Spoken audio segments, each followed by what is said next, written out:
Ողջույն, հերոսի ճամփով հաղորդաշարն է, մեր այսօրվա հերոսը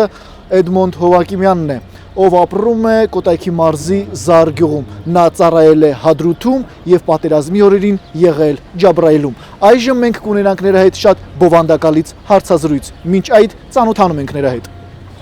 Ողջույն Էդմոնդ։ Ողջույն Արեգ ջան։ Ոնց ես։ Լավ, շնորհակալություն, դուք ոնց եք։ Լավ, ես էլ եմ լավ։ Ուզում եմ հասկանամ, վերականգնողական փուլը ինչպես է ընթանում։ Շատ լավ, արդեն ամբողջովին վերականգնվել եմ։ Ձերքս բոլոր վերքերը լավացել են, հիմա արդեն շռամներ են։ Ու հիմա սպասում եմ արդեն պրոթեզավորման հերթական փուլերին, որը որ կլինի։ Արդեն առաջինը ստացել եմ ու արդեն շարժվող պրոթեզը կստանամ ժամանակի ընթացքում։ Խնդրեցի կամբատին, որ միանամ իրանց ու ինքը չթողեց։ Քաշեցի ու օդից ձեռս գնաց։ Էլի դուխս չեմ գցում, բարձր է։ Ուժեղ բայիկ ձեզ։ Լավ է, գոնե կուշտ վիրավորվեցինք։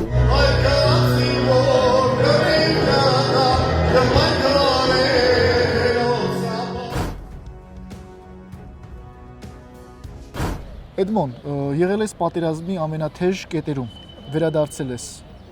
Ինչպես ես ինտեգրվել։ Իրականում շատ դժվար էր հետ վերադառնալ կյանք այդ ամեն ինչից հետո, բայց քանի որ պարկել եմ առաջին հիվանդանոցում ու այնտեղ ունեցանք հոգեբանների մեծ օգնություն։ Ճիշտ ասած սկզբում չէի ուզում հոգեբանի օգնությունը ընդունել, կա տենց մեր մենտալիտետի մեջ հասկացողություն, որ մի քիչ տղաները քաշվում են այդ ամեն ինչից, բայց ընդունեցի ու հոգեբանների օգնությամբ շատ շուտ հետ եկա նորից կյանք։ Ու սկզբում մի քիչ sense ամեն ինչ հետաքրքիր էր։ Ամբողջ օրը կամ ծիծաղում էինք, կամ լացում էինք, կամ ծիծաղում, կամ լացում։ Ոչ մի վարքյան այնց չէր լինում, որ նորմալ սովորական վիճակում լինեին։ Հետո արդեն դե 3 վիրահատություն եղավ ընդամենը 8-9 օրվա մեջ, ու այդ վիրահատություններից հետո կարելի է ասել պետք էր հետ գալ։ Ու հեշտ էր, ստացվեց։ Մոտ մի քանի օր պետք եղավ նորից հետ վերադառնալ կյանք։ Ես առաջարկում եմ նախ դիտենք այն տեսանյութը, որը դու տարածել էիր Facebook-ում, որը դարձել էր համացանցի հիթ, այն հրում ծալումը, որ դու անում ես գետնի վրա, եւ շարունակենք այսօրվա մեր գեղեցիկ հարցազրույցը։ Համաձայն ես։ Անպայման։ Դիտենք եւ շարունակենք։ Տղեկ ջան, աղբերներ, մենք այս Արցախյան երկրորդ պատերազմը կրել ենք։ Ուժեղ բայիկ ձեզ։ Դուքները չգցեք ոչ մի վարքյան։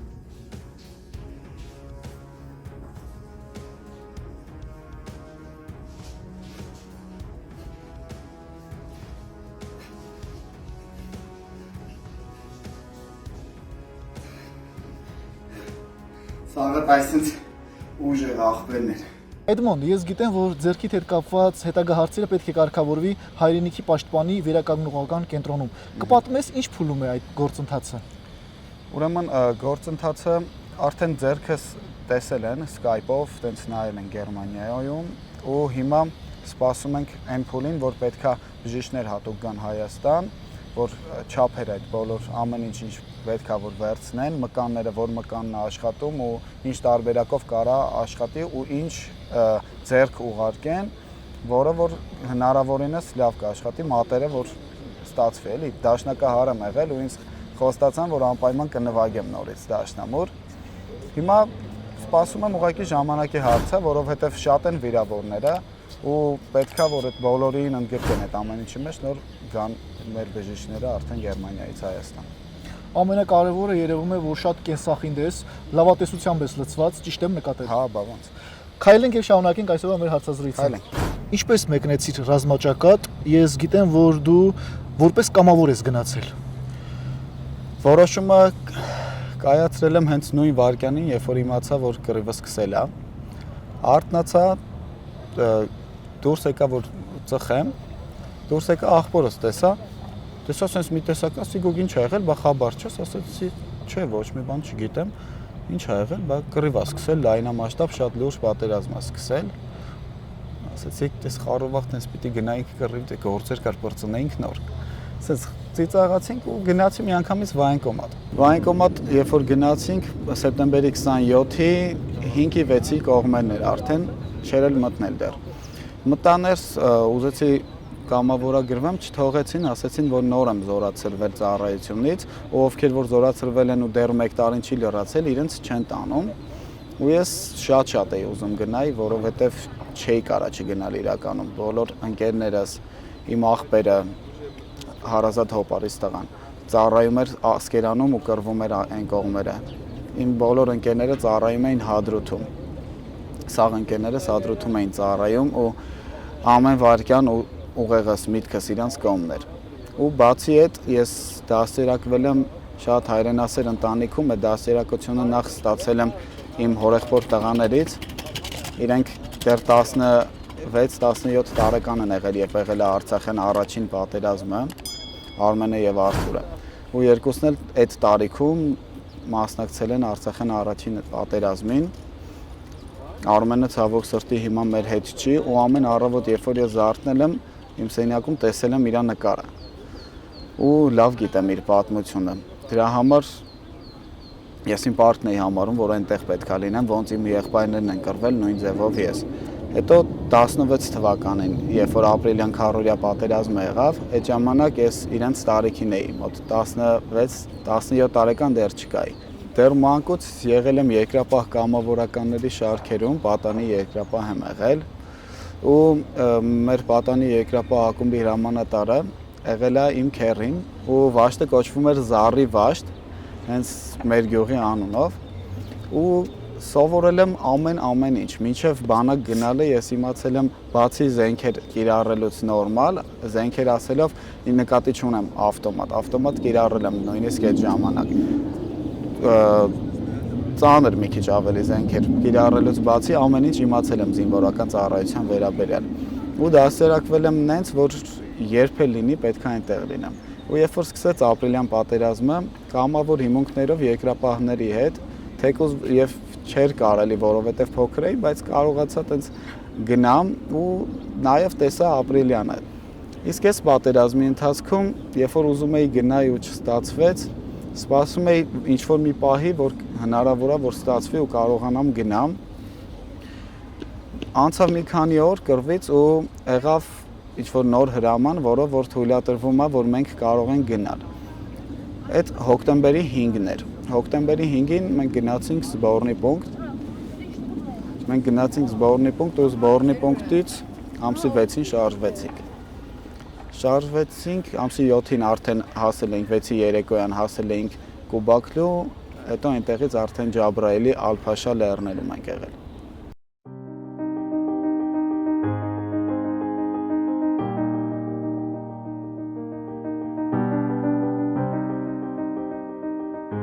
Էդմոնդ, մարտական ոգին ինչպես է մոտդ։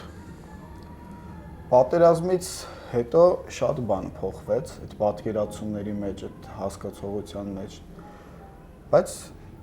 էլի դուխս չեմ գցում, բարձր է։ Լավ կլինի, նենց չի որ պատերազմը վերջացել է, պատերազմը դեռ նոր է սկսում, կարելի է դաժե տենց ասել, իմ մտածելով ինչքանով որ ես եմ պատկերացնում։ Ու մի օր նենց է լինելու, որ լինելու է մեր սրտով։ Ամեն ինչ կավարտվի նենց, ոնց որ պետք է ավարտվեր։ Ես հավատում եմ այդ ամեն ինչին ու տենց էլ լինելու է։ Էդմոն ջան, երկու պատերազմների մասնակից ես։ Ահա։ Ապրիլյան եւ այս հայրենական։ Տարբերությունների մասին կխոսես։ Տարբերությունները ահռելի էին։ Ապրիլյան պատերազմը ուղղակի խաղ էր, կարելի է տենց անվանել այդ ամեն ինչին։ Մի փոքր սենց զորավարժություն, մի փոքր պարապմունք, շատ թեթև էր, այնտեղ ամենածանր զենքերը, որ խփում էին, այս պատերազմի ընթացքում դրանք խփում էին անընդհատ ու անդադար, միշտ խփում էին։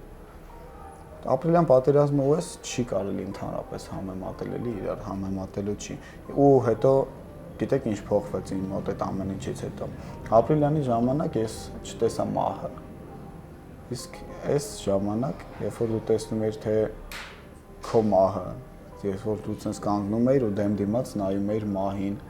կամ տեսնում ես ընկերներիդ, վիրավորներին, զոհվածներին ու նմանատիպ, շատ չեմ կարա նկարագրեմ։ Մի հատ բառով այդ ամեն ինչը կարող եմ նկարագրեմ, թե ինչ էի զգում, մոտ ուղղակի ափսոսանք։ Մի պահ երբ որ հասկացա, որ չէ, իրոք արդեն այն որ վերջն է, էլի, սաղս մեռնելու ենք վիրավորվելուց առաջ էր այդ մի հատ sense միտք եկավ մոտս, որ ուզում եի զգայի ինչ եմ այդ պահին, ինչ է կատարվում իմ հետ։ Միակ զգացողությունը հենց այդ ափսոսանքն էր, արածների ու չարածների, ինչեր կարայի անեի, կամ ինչ օրեր կարայի ապրեի, որ չեմ ապրել, կամ ամենավերջում այն թե ինչ օրեր կարայի ունենայի, որ պատերազմի արդյունքում չեմ ունենա։ Բայց փառք Աստծո ստացվեց նենց, որ կունենամ այդ օրերը ու շատ փոփոխություններ արեցի կյանքում այդ ամեն ինչից հետո։ Որոշեցի մի փոքր այլ ձև ապրել, ոնց որ ապրում էի։ Ու դեպի լավը։ Եվ առաջին բանը, որ փոխել ես քո կենսաձևում, որն էր։ Առաջին բանը համալսարանս։ Փոխեցի համալսարանս, երաժիշտ էի։ Դե արդեն այս ամենից հետո հնարավոր չէ։ Ինչ էի նվագում։ Նվագել եմ փողային համարյա բոլոր գործիքները՝ կլարնետ, դուդուկ, շվի, բաս շվի ու նվագել եմ դաշնամուր։ Հիմա դե մենակ ստացվում է նվագել մի փոքր դաշնամուրը, այն էլ մենակ աջ ձեռքով, բայց երևի մնացած հետո կնվագեմ արդեն։ Որոշեցի դառնամ մարքետոլոգ։ Մաթեմատիկայի հետ շատ սեր ունեմ ու միշտ այնց ուղղվածություն ունեցել եմ, էլի, սեր ունեցել եմ մաթեմի հետ ու փորձեցի այդ տարբերակով, որոշեցի այդ տարբերակով փորձեմ ուժերս։ Տեսնեմ ինչ կստացվի։ Ես գիտեմ նաև, որ դու երգում ես։ Հա։ Նաև հանդիսավար ես։ Հա, նաև հանդիսավար։ Նաև DJ ես։ Ու, հետ է։ Ես առաջարկում եմ մեր դիտողներին փոքրիկ ընդմիջում ցուցադրենք քո երգերից մեկը, հետո էլի շարունակենք։ Համաձայն ես։ Անպայման։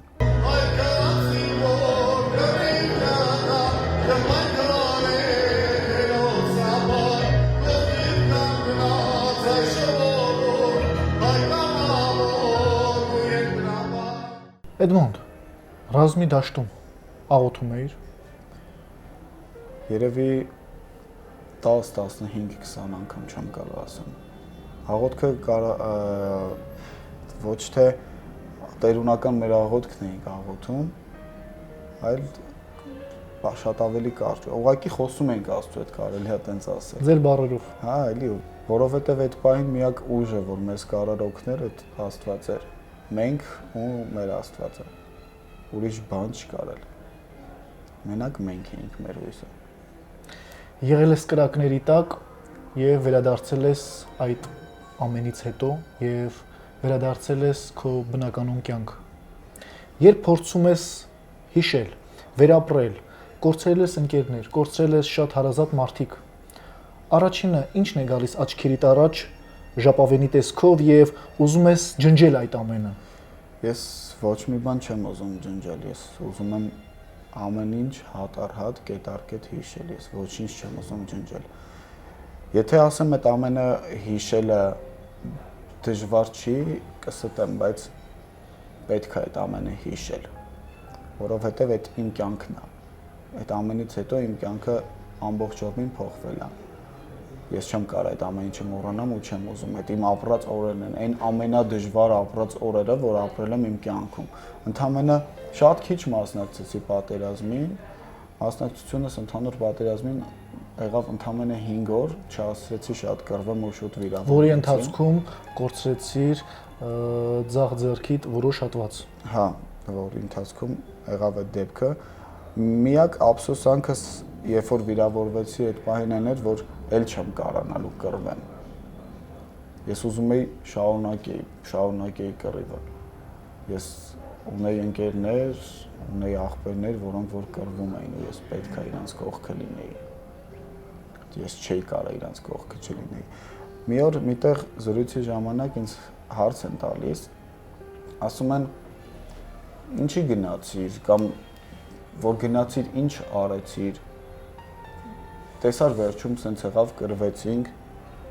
ես ինչ պատասխան եմ տալիս, ասում եմ, երբ որ սպորտսմենը դուրս է գալիս մարտի, հելնում են կռվելու, պարտադիր նրանցից մեկը պարտվում է։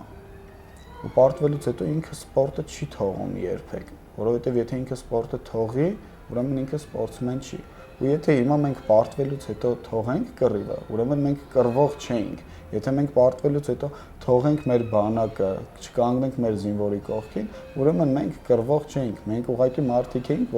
որոնք որ աֆեկտի տակ, տենց մտածելով, որ չգիտեմ գնան հերոսանան կամ չեմ կարող ես պատկերացնեմ, թե այդ մարդիկ ինչ տարբերակով են մտածում։ Գնացին այնտեղ, ոչ թե կռվող էին։ Մենք հիմա այն պահն է, որ մենք իրավունք չունենք մեր բանակի կողքին չկանգնելու, մեր զինվորի կողքին չկանգնելու։ Երբ որ ես մտածում էի ու հիշում էի զինվոր ժամանակ ու պատկերացնում էի, որ ես զինվոր լինեմ ու կամավորները գան ու մեր կողքը կանգնեն, այն մարդիկ, ովքեր մեզանից շատ են տեսել, մեզանից շատ պոստ են պայել ու մեզանից տարիքով մեծ են, ինչքան կուրախանամ, ինչքան կուժեղանամ, ինչքան ոգին կբարձրանա, մարտունակությունը կբարձրանա իմ, մենակ այդ միտքը ինձ չէր կարա թողել, որ ես մնայի, թեկուզ իմ ընկերներն ու աղբերները չկռվեն, ես մեկը էլի ընդեղ էի լինելու։ Այդ միտքը ինձ սենց ոնց որ ասած ամեն օր սենց տանջում էր, ուտում էր ներսից, որովհետև կռիվը ուժը մի 5 օր, 6 օր գնում էր ու ես դեռ այնտեղ չէի։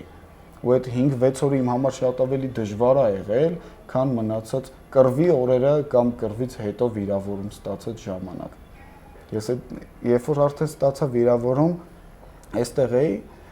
ես գիտեի, որ ես իմ կռիվը տվել եմ, ես իմ անելունը արել եմ, ասենց ասած։ Իսկ դրանից առաջ ես ինձ ոչ մեկ էի զգում էի ոչ մի բան, որովհետև ես ստեղ էի ու ինձանից իմ փոքր աղբերները կռվում էին։ Ավելի լավ էր ապրել մի ամբողջ կյանք մի ձեռով, քան ապրեի մի ամբողջ կյանք ինձ համարելով ոչ մի բան։ Ես տենց եմ մեծացել, ես տենց եմ դասերակվել։ Դասերակվել եմ տենց ծնողներիս կողմից, աղբերներիս կողմից, քեռուս կողմից, այն աղբորս կողմից, որը որ կռվել է թե Ապրիլյանին եւ թե պատերազմին Ստեփանը Հովակիմյան։ Ու իրան շատ շնորհակալ եմ ինքը իմ կյանքում թե հայրենասիրության, թե ապրելու գործում, ընդհանրապես բոլոր առումներով ինքը իմ կյանքում շատ մեծ դեր է ունեցել։ Էդմոնդ, վրեժը մեջդ եռում է։ Եթե որ վարքյանին ես զգամ, որ իմ մեջ վրեժը սառել է, ուրեմն ես արդեն մեռած եմ։ Ես ապրում եմ վրեժով ու ուրախ կլինեմ, որ բոլոր այդ վրեժը իրանց մեջ ունենան, որովհետև այդ միակ տարբերակն է, որ մենք մեր հողերը հետ բերենք, որովհետև այդ միակ տարբերակն է, որ սերունդները դասերակվեն նենց, ոնց որ պետքա լինի։ Ես իմ երեխեքին, իմ փոքրերին, ինձանից փոքրերին բոլորին, ով որ կստանա իմ կողմից ինչ-որ դասերակցություն իրենց կյանքում, ես բոլորին սովորեցնելու եմ այդ։ Տալու եմ այն զգացումը, որ իրանք էլ ունենան նույն վրեժի, չգիտեմ, այդ նույն ցասումը իրանց մեջ լինի, նույն այդ չեմ կարող բառերով ներկայացնեմ այդ ինչ զգացողությունն է։ Վրեժ բառը շատ քիչ է այդ զգացողությունը ներկայացնելու համար։ Էդմոնդ ջան, ես գիտեմ, որ ուզում ես գնանք Եռաբլուր։ Հա։ Պատրաստ ես հիմա վեր կենանք գնանք։ Հա, որովհետև իմ հրամանատարները այնտեղ են։ Գնացինք։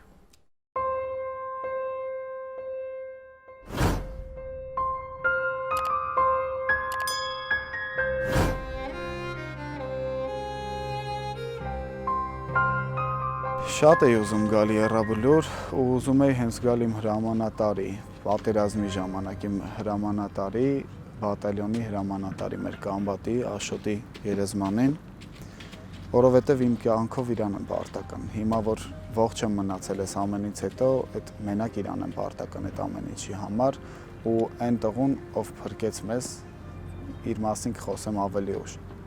Երբ որ Ալփաշայի սարերի վրա էինք ու հրետանին տարբեր կողմերից D20, D30 տարբեր հրետանիներ խփում էին, կամբատը պտտվում էր բոլոր դասակների մոտով, եկավ մեր մոտ, խոսեցինք իրար հետ, ինձ ասեց, որ պետքա գնան ռազվետկի, ես խնդրեցի իրան, որ ես էլ միանամ իրանց ու իրանց հետ ռազվետկի գնամ, պետքա մտնեինք Ջաբրայիլի մեջ արդեն, Չաստիկովում գնայինք ու թիկունքից հարձակում ունենայինք, պետք էր դեմից ռազվետկա անել, հասկանալ ինչ վիճակա, որ արդեն շարունակությունը հասկանայինք, թե ինչ պետքա լիներ։ Խնդրեցի կամբատին, որ միանամ իրանց ու ինքը չթողեց։ Ասեց դու ստեղ ավելի շատ ես պետք ու ես գիտեմ, որ գնանք,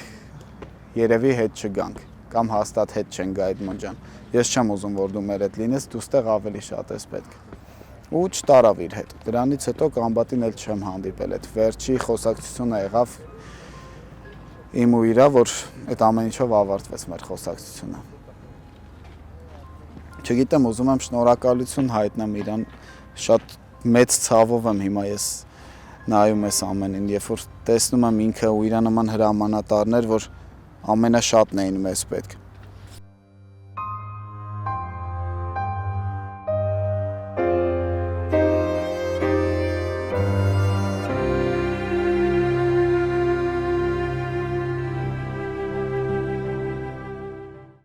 Վիրավորումը եղավ հոկտեմբերի 11-ին, այդ օրը մեծ եղբորս ծննդյան օրն էր, 31-ամյակն էր իրան։ Վիրավորումից մոտ մի 3-4 ժամ առաջ, երբ որ ուզում էինք խոսեինք, զորքի մոտից գնում էինք հեռու, հեռախոսով զանգում էինք, որ նենց չլիներ, որ դրան հարված էին։ Հետո հեռախոսը թողում էինք այդտեղ կամ ինչ-որ մի քիչ ավելի հեռու տեղ, հետ էինք գալիս։ Զանգեցի, հասկացա, որ ընդհանրապես տրամադրություն չունի նշելու։ Զանգեցի եղբորս ընկերոջը ու խնդրեցի, որ ինչ-որ բան կազմակերպի, ինչ-որ ձև ուրախացնի աղբորս։ Ու այդ ժամանակ գրադները խփում էին շատ ուժեղ ու հարցնում է, ասում է, «Էդ ինչ է կատարվում», ասում եմ, թե ամպերն են գոռում, ասում եմ, լավ բան է, ամպոտ եղանակ է, երևի անձրև կգա, ասում է, հա, լավ գիտեմ այդ ամպերի մասին, այդ ասում է եղբորս ընկերը։ Դրանից հետո մոտենում եմ մեր տղերքին, որ խրամատ էինք քանդում, խրամատ չէ ավելի ճիշտ։ Մեր զինվորական լեզվով ասած շել էինք քանդում, որպեսզի հրետակոծությունից պաշտպանվենք, քանի որ մենք խրամատ ոչ մի բան չունեինք, նահանջել էին արդեն ու Ալ-Փաշայի սարերի վրա էինք։ Քանդում էինք խրամատը ու հրետակոծություն սկսեց դրանից մի 5 րոպե առաջ ես Տիգրանը ու Աշոտը տուշոնկա էինք ուտում։ Կերան կշտացանք, վերջացեցինք, լավ էր, գոնե կուշտ վիրավորվեցինք, իրեքս էլ վիրավորվեցինք։ Ու հրետակոծություն սկսեց, որից հետո 7 հոգի վիրավորում ստացավ։ Կեսը ուրիշ մեքենայով գնացին, մի մասը ուրիշ։ Մենք եկանք հացի ավտոյով ուազեր։ Դրանով եկանք, սարի վրից տենց մենք մեզ մի կերպ իջացրեցինք, չգիտեմ ով էր տղերքից, եկավ ու ժգուտ դրեց բոլորիս։ Ես էի, Արմենն էր, որ 2 ձեռքից վիրավորում էր ստացել, ու մի հատ տղա էր, որ տենց էլ մինչև հիմա չեմ կարողանում իրան գտնեմ, տենց դեմքի վիրավորում էր ստացել, չեմ էլ հիշում անունը։ Ու այդ ժամանակ մեր հետ իջավ Մարտինը, ինքը մեզանից մեծ էր, մոտ 30 տարեկան է Մարտինը, փառքաստու իրան ոչ մի բան չէր եղել, ու եթե ինքը չլիներ, հիմա մենք էլ չէինք լինի։ Մարտինը, երբ որ իջավ, օգնեց, որ ոտքի կանգնեմ, պարկած էի։ Այդ ժամանակ Արմենին օգնեցի, տենց կարելի ասել, տենց շպրտեցինք ավտոյի մեջ։ Մյուս տղան ի վիճակի էր, դե դեմքից էր վիրավորումը նստեց, ես նստեցի դեմը, ու Մարտինը եսին որտեղից գտավ այդ ուազի բանալին, չկար։ Լույսով մանեկան գտանք ու սկսեցինք գալ։ Ճանապարհը մոտավորապես պատկերացնելով ենք եկել։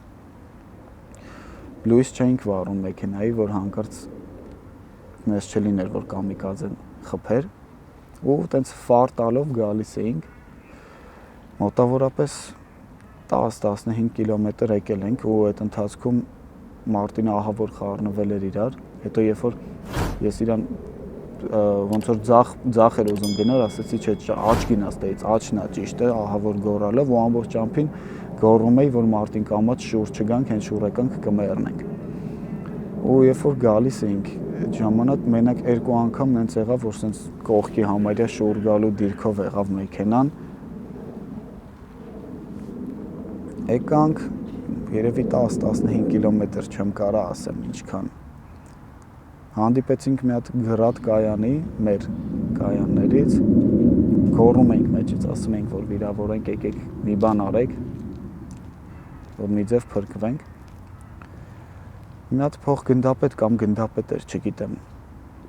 Ինքը եկավ, ինձ օգնեց, գրկեց, հետևը նստացրեց, ինքը նստեց դիմացը, փոսի մեջ էինք, ռացիան կապ չէր տալիս։ Մի կերպ այդ փոսից արդեն Մարտինը քշեց դուրս եկանք։ Ու հիշում եմ մի պահ, որ լույս տեսա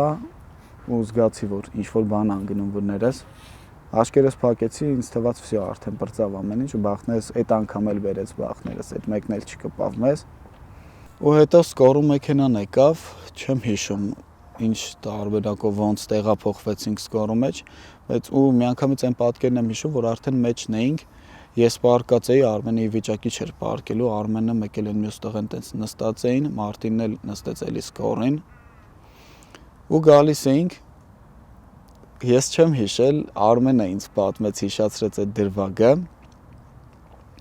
Երբ որ գալիս ենք ու հասկանում եմ, տենում եմ, այդ մոտավոր եմ հիշում, sense աղոտ եմ այդ ամենը հիշում, արդեն մոտ 2-2.5 ժամ անցել էր, լավ արուն էի կորցրել։ Երբ որ վերջերը այտենց պետքա օգնություն ցույց տա, ինքը այն վիճակում էր, sense շատ լարված էր։ Ինքը այն վիճակում էր, որ մեկը պետք էր իրան այդ բանին օգնություն ցույց տար, հասկացա, որ շատ վատ է վիճակը, սկսեցի անեկդոտ պատմել, պատմեցի վերջացրի, ասում ոնց ես դու կարում հիմա այս պահին սենց անես, ասում եմ ձգի դիմացի լավ է լինելու, ես եմ իրան այդ պահին հույս տալիս։ Ու այդ եմ հիշում, ու տենց հասանք Իշխանաձոր մի կերպ, մոտ վիրավորումից 3-4 ժամ անցել։ Վիրավորումը ստացել եմ Կամիկաձեից, ստացել եմ Ալփաշայի սարի վրա։ Սարի անտենի սար, տենց էին ասում, հենց ամենասկզբում էին այդ տրակացրել, այդտեղ մի հատ անտենա կա այդտեղ, որ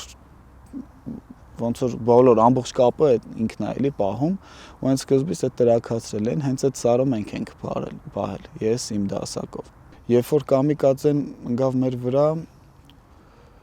sense ոնց որ լույս երևաց մի պահ, դե դրանից հետո մի անգամից պարկեցինք, նայեցի, տեսա, որ իմ ընկերը Հայկը չի հասցրել պարկի։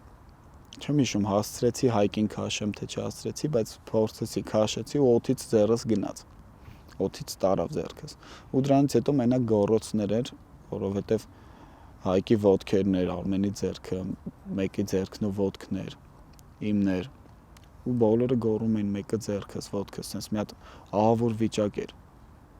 Չեմ կարող այդ ամեն ինչը տես բարձ ներկայացնեմ։ Ուղղակի մի հատ զգացողություն էր, որ sense թմրել էր, ընդհանուր sense թմրել էր ամբողջը, մեկ էլ կասկես քանդեցի, sense ոնց որ կարելի ասել թափեց, որովհետև բան չէր մնացել կասկիցս, sense բացվել էր ամբողջովին, ուղղակի մնացել էր քանդելու process, ուղղակի քանդեցի, ինքը ընկավ գլխիս վրից։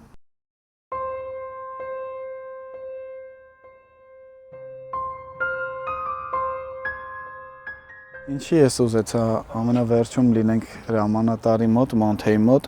որովհետև ինքը եղել այն հերոսներից, ում տեսնելով, ում պատմությունը կարդալով ու իր ընկերներից, իր զինակից ընկերներից լսելով, ինքը եղել այն հրամանատարներից մեկը, ինչպիսի հրամանատար կերազեի լինեի ես։